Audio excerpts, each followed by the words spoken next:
первое обращение 22 марта. Нам сказали, что это... Взяли анализы, посмотрели, сказали, что это просто кишечная инфекция, с которой мы можем справиться самостоятельно дома.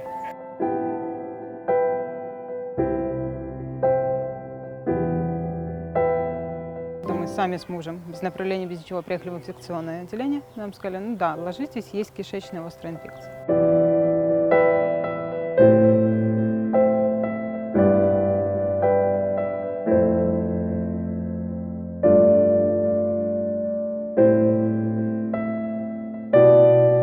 Нам поставили нейробластому забрюшинного пространства с поражением лимфоузлов и костного мозга 4-й стадии.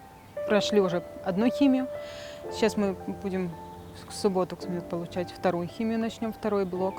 Уже заграничными препаратами, купленные, то есть за свои деньги. И, скорее всего, нам понадобится пересадка костного мозга, что, конечно, будет очень сложно.